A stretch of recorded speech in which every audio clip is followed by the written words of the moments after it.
Hello' dear student, আজি আমি লগ পালোঁ আকৌ নতুন এটা ভিডিঅ'ত। আজি এই ভিডিঅ'টো আলোচনা কৰিম দশম শ্ৰেণীৰ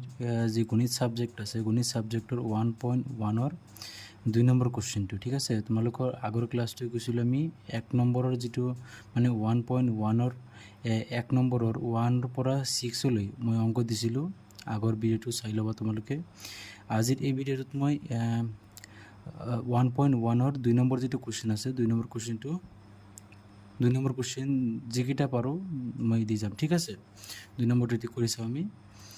চ' কুৱেশ্যনটোত কি কৈছে, দেখুওৱা যে যিকোনো যোগাত্মক অযুগ্ম অখণ্ড সংখ্যাই 6q + 1, 6q + 3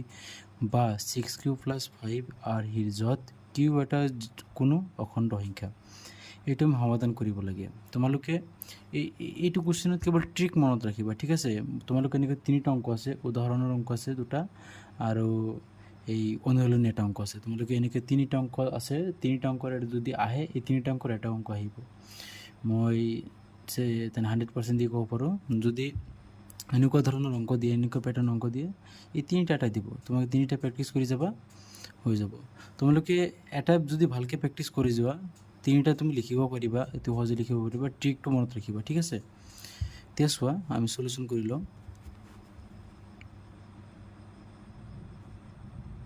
তোমালোকে প্ৰথমে কি লিখিবা, প্ৰথমে ধৰিব লাগিব যে তোমাৰ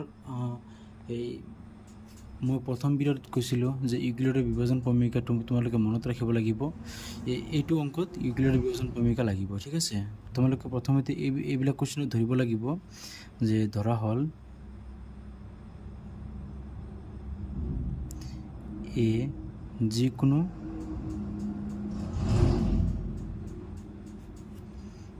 যোগাত্মক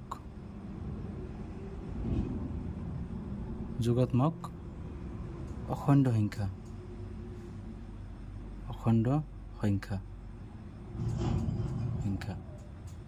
আৰু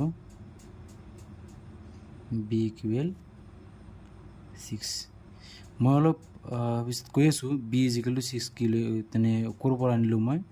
ইয়াতে চোৱা, এই যিকোনো যোগাত্মক অখণ্ড সংখ্যা এইটো নেকি, আমি আগৰ ভিডিঅ'ত প্ৰথম ভিডিঅ'ত আলোচনা কৰিছিলোঁ যে কি যে ইউক্লিডৰ বিভাজন প্ৰমেয়িকাটো আমি দিছিলোঁ। তাতে কি আছিল, A equal B Q plus R, য'ত 0 > r বি। এইটো কি আছিল আমাৰ বিভাজন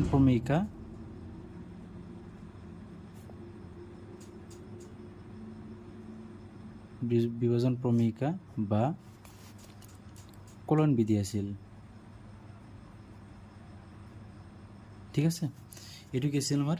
বিভাজন প্ৰমেয়িকা বা কলন বিধি। ইয়াতে চাইছা না যে এই সন্মুখত কি আছে, এইটো এ আছে, আৰু তাৰপিছত কি আছে সমান চিহ্নৰ সফালে কি আছে বি কিউ প্লাছ আৰ আছে ন। এইটো যে আছে, এইটো আমাৰ কি অখণ্ড সংখ্যা। আমি যাতে ধৰিলোঁ, ইয়াতে যে লিখিলোঁ আমি, ইয়াতে চোৱা, ধৰা হ'ল এই যিকোনো যোগাত্মক অখণ্ড সংখ্যা, এইটো হ'ল আমাৰ এইটোৱে। ঠিক আছে, আমি এইটো তাৰমানে এইটো যে আমাৰ হেৰি আছে, মানে বিভাজন প্ৰমেয়িকাটো আছে, এইটোৰ পৰা মই এল ধৰি লৈছোঁ। তোমালোকে এনেকুৱা অংক পালে গোটেইকেইটাত ধৰিব লাগিব যে এই যিকোনো যোগাত্মক অখণ্ড সংখ্যা, প্ৰত্যেক অংকটোত ধৰিব লাগিব এইবিলাক। এইটো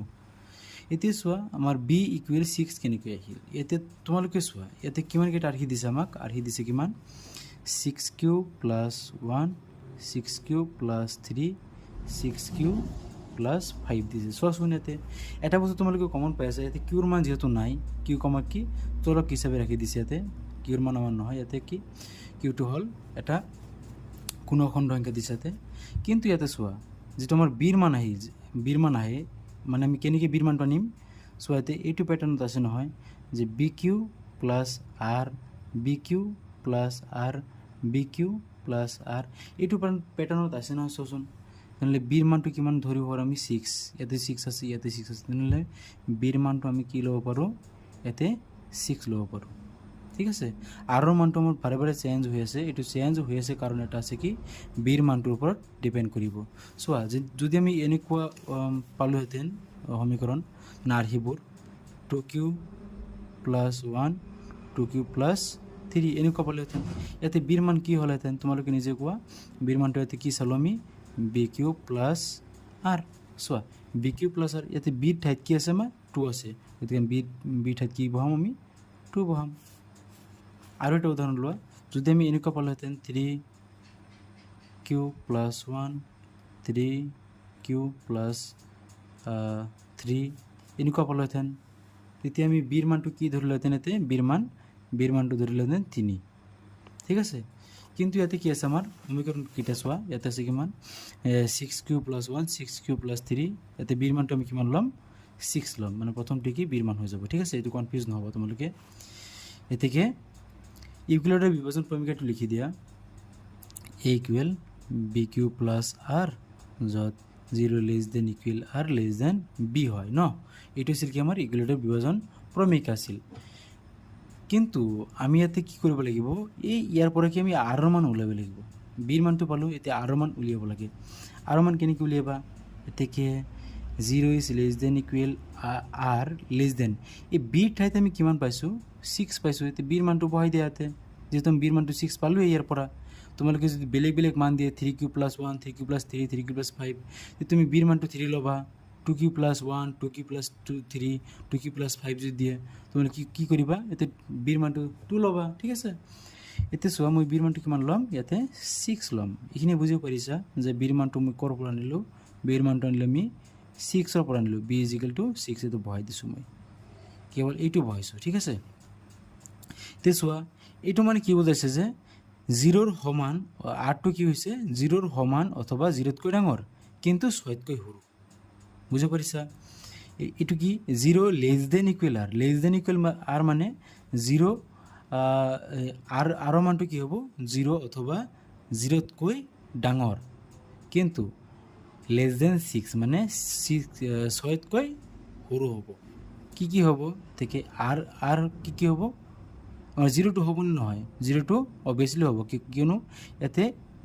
চোৱা লেছ দেন ইকুৱেল দিয়া আছে গতিকে আমি কি লিখিম এতে 0 টো লিখিব লাগিব ঠিক আছে তাৰ পিছত কি হ'ব 1 আহিব 2 আহিব 3 আহিব 4 আহিব 5 আহিব 6 টো এটা নিব পাৰিম নে আমি তোমালোকে কোৱাচোন এবাৰ 6 টো এটা নিব পাৰিম নে 6 টো আনিব নোৱাৰিম কিয় যদি লেছ দেন দিয়া আছে 6 যদি লেছ দেন ইকুৱেল দিয়া থাকিলে হয় আমি ভাবিলো হয় এতে কি 6 টো এতে আহিব এতে কি 6 তকৈ কম কৈছে লেছ দেন মানে 6 তকৈ কম ঠিক আছে গতিকে আমি এটো 5 লম এতিয়া চোৱা আমাৰ অংকটো প্ৰায় হৈ গ'ল এতিয়া আমি কেৱল কৰি যাম এতেকে ইকুৱেলৰে বিভাজন প্ৰমেয়ৰ পৰা ইকুৱেলৰ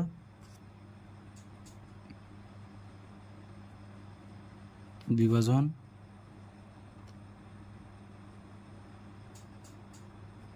প্ৰমেয়ৰ পৰা চোৱাচোন ইকুৱেলৰে বিভাজন প্ৰমেয়ৰ পৰা আমি কি পাম এতে যেতিয়া r ইকুৱেল কিমান হ'ব 0 হ'ব যেতিয়া r ইকুৱেল আমাৰ কিমান হ'ব 0 হ'ব তেতিয়া আমি ইকুৱেলৰে বিভাজন প্ৰমেয়তে এপ্লাই কৰিম a ইকুৱেল bq + r ঠিক আছে চোৱাচোন বিৰ মান আমি কিমান জানো বিৰ মান যেহেতু আমাৰ 6 আছিল এতে চোৱা বিৰ মানটো কিমান আছিল আমাৰ 6 আছিল গতিকে আমি বিৰ মানটো কিমান ল'ম এতে 6 ল'ম 6q + r মানটো কিমান লৈছো আমি r মানটো 0 লৈছো 0 বহাই দিয়া এনসারটো কি ওলাব 6q ঠিক আছে এটো যুগ্ম অংক ওলাই গ'ল আমাৰ এটো ঠিক আছে এটো কি ওলাই গ'ল যুগ্ম অংক ওলাই গ'ল যেতিয়া আমি কি কৰিম r ৰ মান 1 ল'ম এতে 0 প্ৰথমে লৈছো মই এতিয়া 1 ল'ম মানে প্ৰথমে তো 0 তাৰ সাথে 1 সোয়া ইকুৱেলৰে বিভাজন প্ৰমেয়ৰ পৰা কি হ'ব a = bq + r বিৰ মান কিমান জানো আমি 6 জানো আৰু কিৰ মানটো কিমান জানো আমি এতে নাই r ৰ মানটো কিমান পাইছো 1 পাইছো এটো 1 বহাই দিয়া হৈ গ'ল এটো সমীকৰণ মানে আৰ হৈ গ'ল ঠিক আছে একেদৰে চোৱা আমি কি লিখিব পাৰিম একেদৰে এতে ত্ৰিপিট লিখো মই একেদৰে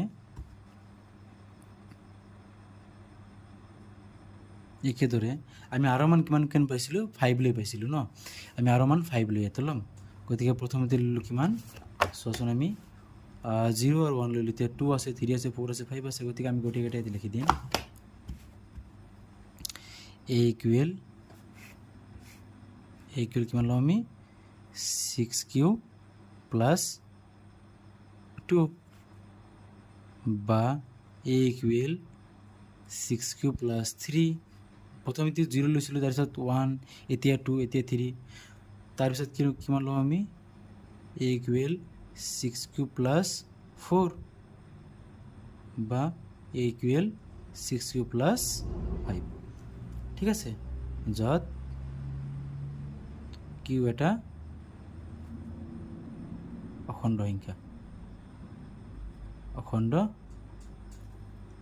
সংখ্যা এতিয়া চোৱা আমাৰ কাম হৈ গ'ল এতিয়া তোমালোকে ইয়াৰ পৰা বাছি উলিয়াব লাগিব যুগ্ম কোণটো অযুগ্ম কোণটো তোমালোকে কেনেকৈ বাছি উলিয়াবা তো তাৰ কাৰণে মই এটা ইজি ফৰ্মুলা দি যাওঁ ইয়াতে চোৱা লাষ্টত যি আছে লাষ্টত যদি যুগ্ম হয় ই যুগ্ম লাষ্টত অযুগ্ম হয় ই অযুগ্ম হ'ব ইয়াতে কি আছে এইটো যুগ্ম নে অযুগ্ম 5টো অযুগ্ম তেনেহ'লে অযুগ্ম এইটোৱে অযুগ্ম 3 দুইটোতো নহ'ব তাৰপিছত চোৱা অযুগ্ম এইটো তোমালোকে কোনোবাই ক'বা যে ছাৰ এইটো 6q হ'ব 6q নহয় আমাৰ 0টো যুগ্ম সংখ্যা হয় ঠিক আছে চোৱাচোন যদি একটা সংখ্যাৰ হৈছে 0 বহাই 10 হৈ গ'ল এইটো কি যুগ্ম সংখ্যা নে যুগ্ম সংখ্যা হয় গতিকে আমি এইটো ল'ব নোৱাৰিম এইটো যুগ্ম সংখ্যা হয় তেন কি ল'ম গতিকে অযুগ্ম অখণ্ড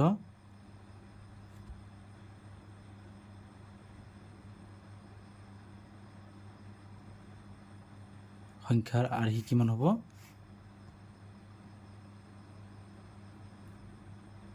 হ'ব চোৱাচোন 6q প্লাছ 1 ল'ম আমি 6q প্লাছ 3 ল'ম আৰু 6q প্লাছ 5 ঠিক আছে অংকটো ইয়াতে সমাপ্ত তোমালোকে এইটো অংক বুজিব পাৰিছানে চোৱাচোন এবাৰ ইয়াতে বেছি টান একোৱেই নাই ইয়াতে তোমালোকে কেৱল আৰ্হি কেইটা চাবা আৰ্হি কেইটা চাই ইয়াৰ পৰা বিৰ মান উলিয়াবা বিৰ মান উলিয়াই লিখি দিবা বাকীকেইটা ছেমে থাকিব তাৰপিছত কি নিলোকে ছেমে থাকিব গতিকে ইয়াতে 0 লেছ দেন ইকুৱেল আৰু লেছ দেন বি মানে কিমান ইমান 6 আছে যদি আমি 4 পাওঁ 4 লিখিম 2 পালে 2 লিখিম তাৰপিছত কি আছে আমাৰ ইয়াৰ পৰা আৰ মান উলিয়াই দিম আৰ মান কেনেকৈ ওলাম যদি এনেকুৱা মান থাকে আমাক 0 লেছ দেন ইকুৱেল আৰু লেছ দেন 4 ইয়াতে কি বুজিছে আৰ মানটো কি হ'ব আৰ মানটো হ'ব 0 পৰা ষ্টাৰ্ট কৰি 1 2 3 4 যাবনে নাযায় 3 লৈ যাব কিয়নো 4তকৈ সৰু কৈছে আৰ মানটো যিটো হ'ব 4তকৈ সৰু ঠিক আছে যদি লেছ দেন ইকুৱেল দিলে হয় আমি কি লিখিলোঁ ইয়াতে 4 লিখিলোঁ হয় কিন্তু দিয়া নাই আমি লিখিব নোৱাৰিম বুজি পাৰিছা